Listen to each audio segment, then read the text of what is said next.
Numero 1. RMN News Nationwide. RMN News Nationwide. Kasama ang KBP Golden Dove Best Newscaster, Weng de la Peña, at ang maasahang broadcaster, Buddy Oberas. RMN News Nationwide. RMN News Nationwide. Headlines. Ngayong umaga sa RMN News Nationwide, opisyal na pagtatapos ng Ramadan ay pinagdiriwang ng mga Muslim ngayong araw. Pamilya na napaslang na Taiwanese fisherman tinanggap ang apology ng Pilipinas. Freeze hiring sa mga OFW, inalis na. Natutuwa sila, sabi nila, at least yung pagkamatay no season ng araw, hindi rin napaliwala. Kaya nagpapasalamat din sa paglabas ng NBI report. Retired General Hermogenes Esperon dudang sa coal mining galing ang yaman ng pamilya Napoles. BIR inimbestiga na ang sangkatutak na yaman ni Janet Lim Napoles. Pagsasampa ng kaso sa mga gay at lesbian na may pagrelasyon sa may asawa, isinulong sa Kamara. Headlines. Kita sa negosyo mga kasama, Cagayan Economic Zone Authority tutok sa pagtataguyod ng ecotourism sa mga kalapit lugar. At sa ibayong dagat, higit 1,000 residente inilikas sa nagpapatuloy na wildfire sa Southern California. Headline. Buong pansong pagsasarang boses ng balita. RMN News Nationwide. Ikaw ba ay tutungo ng Cagayan de Oro? For the best hotel accommodation, stay at the VIP Hotel because you are a VIP. Ang pinakamalaking mga balita, abot sa bawat Pilipino, saan man sa bansa. RMN News Nationwide. Mabuhay Pilipinas, ngayon po umaga ng Biyernes, August 9, 2013. Ito ang numero 1 RMN News Nationwide, ako si Buddy Oberas. Tayo po'y live sa DXRZ 900 RMN Zamboanga, DXBC 693 RMN Butuan, DXMB 648 RMN Malaybalay, at sa DXMY 729 RMN Cotabato. Live pa rin international by www.rmnews.com at WRMN New York, USA, at sa lahat po natin mga number 1 AM station sa buong bayan.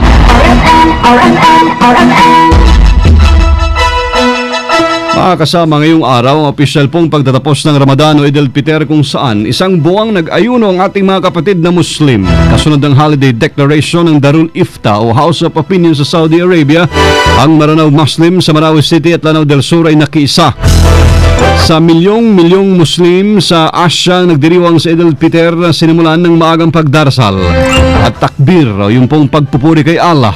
Sa Maguindanao, karamihan sa mga Muslim ay nagpatuloy sa nilang pag-ayuno hanggang kahapon matapos ang Darul Ifta Assembly sa Cotabato City at Maguindanao. Tatandang dineklara ng Malacanang ang August 9 ngayong araw bilang national holiday bilang pagkilala sa Islamic holiday. RMN News Panahon. Panahon muna mga kasama, alamin natin isang bagyo po ang namataan ng pag-asa sa silangang bahagi ng bansa. Pagamat nasa labas pa ito ng Philippine Area of Responsibility, pinangalanan nila ito bilang bagyong Labuyo, ay ika-12 sama ng panahon para sa taong ito.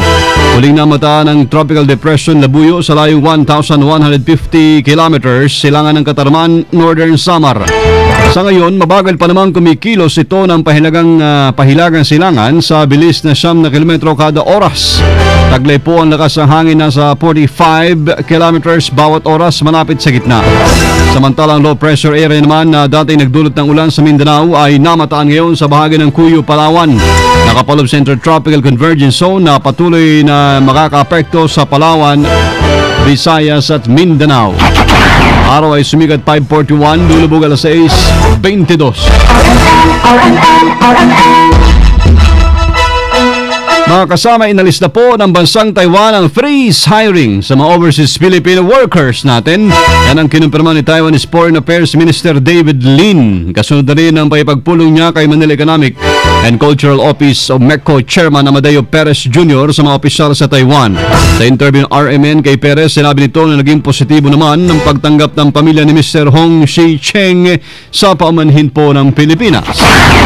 Natutuwa sila, sabi nila, at least yung pagkamatay no season ng araw, hindi rin napaliwala. Kaya nagpapasalamat din sa paglabas ng NBI report. Ang gobyerno natin, hindi pwedeng magbigay. Kaya nga, titignan namin kung anong malilikom na donasyon at yun na lang ibibigay namin. Ipinaliwanag din ni Perez na maliban sa paghingi ng pamanhin, ipinabot din nila sa pamilya hakbang na mabigyan nga ng kaukulang kompensasyon ng mga ito. Nasa 65 years old na mangisda noong Mayo 9 matapos mabaril ang mga tauhan ng Philippine Coast Guard sa bahagi ng Balintang Channel. Kasama kinontra ng dating Chief of Staff ng Armed Forces of the Philippines na hindi galing sa coal mining ang yaman ngayon ni Janet Lim Napoles, ang itiuturong mastermind sa likod ng 10 billion pork barrel scam. Sa interview ng RMN kay Retired General Hermogenes Esperon Jr., naniniwala siyang nanggagaling sa iba ang sangkatutak na yaman ni Napoles. Lalo't marami silang pagmamayari, kabilang ng mga mansion, hotels, luxury condos, exotic cars at punong o mga naglalakihang mga bank accounts. Si Esperon ay dating presidente at chief executive officer ng Asia Star Power Resources Corporation o Astar Power na tinatawag. Ang coal trading firm na kinokontrol ng pamilya Napoles, partikular na ang asawa ni Janet na si Jaime bilang chairman, kanyang mga anak na sina Joe Christine at James Christopher bilang stockholders at board of directors. Lumalabas naman sa record ng SEC o Securities and Exchange Commission na ang nasabing kumpanya ay may paid-up capital na umabot sa 3.125 million pesos. Ayon pa kay Esperon, kinakailangan pang mag-move on ng kanyang mga kapwa retired general, kabilang si General Efrain Abu, dating hepe ng Armed Forces, former Army Vice Commander Ricardo Brillantes, dating Army Commander Dolpo Alvarado, na mga kasosyo rin sa Star Power matapos itong maging incorporated o inkorporasyon noong March 15, 2011. Dahil hindi na kaya ng pamilya Napoles na tuparin ang kanilang commitment na bumuo ng $7.5 million na puhunan para sa coal business. Hindi ako masyadong sigurado dyan kung alam niya yung coal business. Kasama ko rin siya nag-seminar. Hindi ko alam yun, mga aspeto na yan na dati na sila nag-trade. Ngunit hindi ko rin sila sabing hindi pwede mangyari yun. Ang masasabi ko lang ay nagbuo kami ng kumpanya. Ako ang president, naging president and chief executive officer. At nung mapagtahinan namin yung supply side at saka yung user side, ay mukhang hindi naman lumalabas yung inaasahan naming kapital.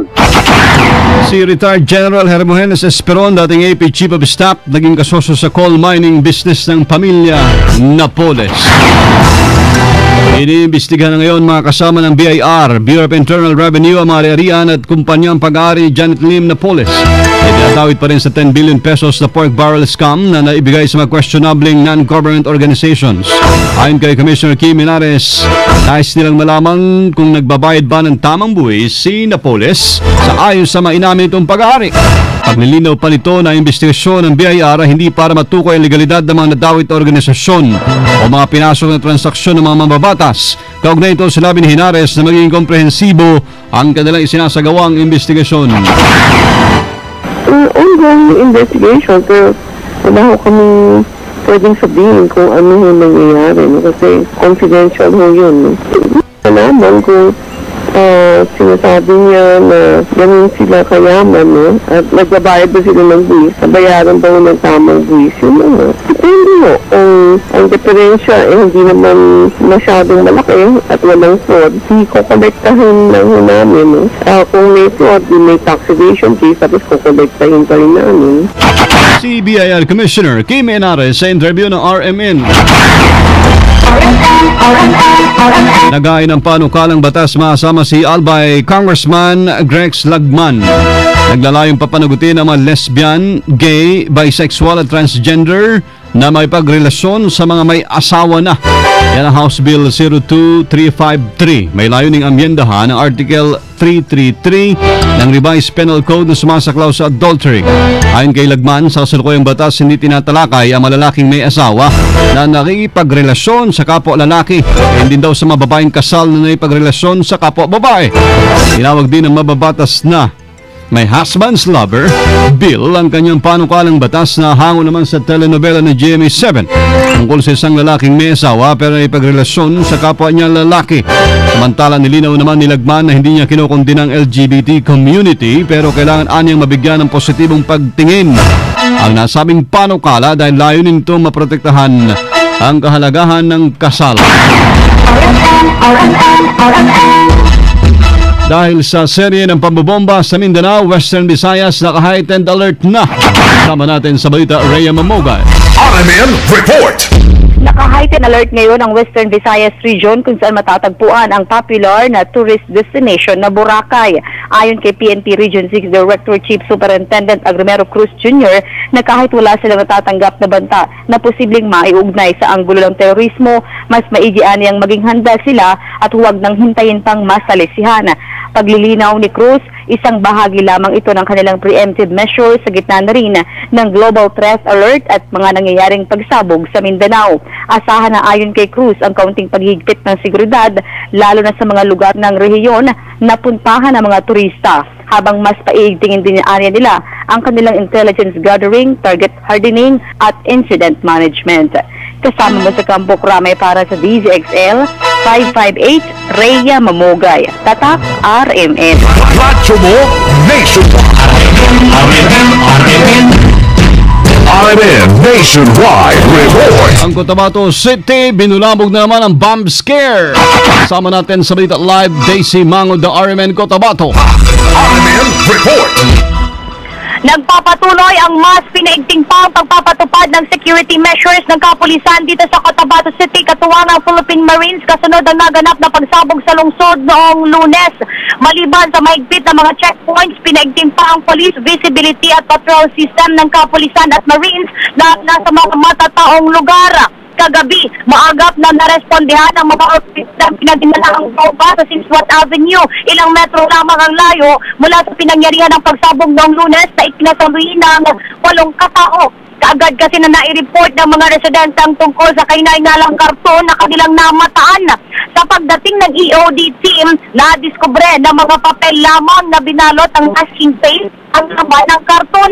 Sa kabila nito, nagpasalamat ng mamayan ng lungsod dahil sa maagap na pagpapabot ang report sa kanila. O narifay nirin ng pulisan at ang lokal na pamahalaan ng lungsod sa mga residente na maging mapagmatsyag at vigilante. Agad magsumbong sa kanila kung may nakikita kay narin talang bagay. Samantala, kasalukuyang ginagawa ang congregational prayer sa iba't ibang mga mosque dito sa lungsod kaugnay ng Eid al-Fitr o pagtatapos ng isang buwang pag-aayuno ng mga kapatid nating Muslim kung saan kapansin-pansin ang presensya ng kapulisan upang matiyak ang seguridad ng mga nagdarasal. Naglunsad ng foot patrol ng Marines sa City PNP simula alas 10 kagabi hanggang kaninang alas 3 ng madaling araw. At ayon kay City PNP Director Senior Superintendent Roland Batin, wala silang na-monitor na nagpaputok ng baril na mahigpit ay pinagbabawal. Sa kabilang banda, kung noon ay mahigpit ay pinatutupad dito sa syudad ang pagsusuot ng helmet ng mga pagmumotorsiklo. Mula kahapon o simula kahapon ay pinagbabawal na ng mga otoridad dito sa lungsod ang pagsusuot ng helmet. Ito ang kinumpirma ni Colonel Balkin. Ito man ang bagong direktiba ni Mayor Jojo Gianni Jr. upang makita ang kabuoang mukha ng mga pumapasok na nakamotorsiklo sa lungsod. Ito'y upang madali ding makita o ma-identify ang mga itsura mga sa artist sketch ng mga suspect sa pambobomba noong Lunes ng hapon. Umaasa ang kapulisan na makakatulong ang kanilang hakbang para sa mabilisang ikadarakip ng mga suspect sa pambobomba. Kasama mo sa RMN Cotabato, Daisy Mangod, Tatak RMN. Radyo mo Nationwide! 10 bomb calls natanggap naman ng otoridad sa Zamboanga City. Kasama natin sa balita live, Santos Cortez ng RMN Zamboanga. RMN Report! About matapos ang insidente na pagsabog sa Cagayan de Oro, Cotabato at ilang bahagi ng Mindanao dito sa lungsod ng Zamboanga, maging alerto ang bomb squad ng Zamboanga City Public Safety Company sa pamumuno ng hepe na nagsabing operatiba na si Superintendent William Gatayan. Ito matapos simula noong Lunes, mahigit 10 bomb calls na ang natanggap ng bomb squad personnel ng nasabing operatiba. Noong Lunes, 5 bomb calls ang kanilang natanggap, habang 2 bomb calls naman noong Martes at 3 bomb calls noong Miyerkules, at kasalukuyan po muna silang nakakatanggap ng bomb calls kahapon. Pero lahat ng mga bomb calls na nirespondehan ng bomb squad ay negatibo. Ayon kay Superintendent Gatayan, nagpapatunay lamang ito na may close coordination na sa kanila ang publiko at nakahanda umano ang mga ito sa posibleng mga plano ng mga lawless elements. Samantala, patuloy naman ang panawagan ngayon ng otoridad sa mga Zamboangueños na maging mapagbatsyag sa anumang mga masamang balak ng mga lawless elements. Kasama mo sa DXRC RMN Zamboanga, Santos Cortez, Tapak RMN. RMN News.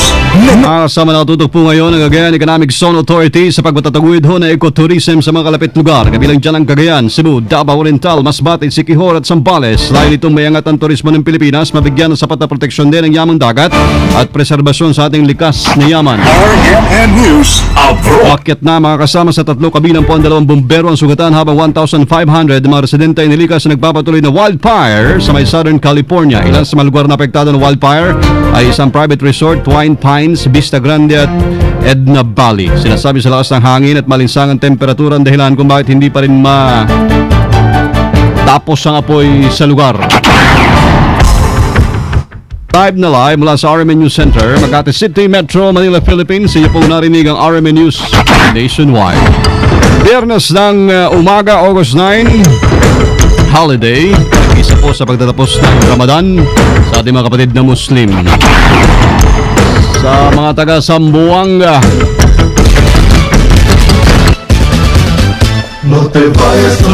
susunod na po dyan si kasamang Joel Sanson at Hermie Ventura sa RMN News Diretso, Balitang Zamboanga sa DXRZ 900. Rin pa rin natin naging pagbabalita ngayong umaga, alas 7. Sa YouTube, i-type lamang ang RMN News Nationwide. Thank you Lord, muli po tayo nagkasama-sama. Salamat po sa inyong naging panahon. Kasama nyo sa serbisyo publiko sa alam po ni Weng de la Peña o si Buddy Oberas. Dito pa rin sa tahanan na may pinakamaraming number 1, pinakamaraming himpilan, RMN. Radyo mo, nationwide. Pinakamalaking mga balita habot sa bawat Pilipino. Magsa-magsa RMN News. 7:19. Wastong nutrisyon, alamin, gawin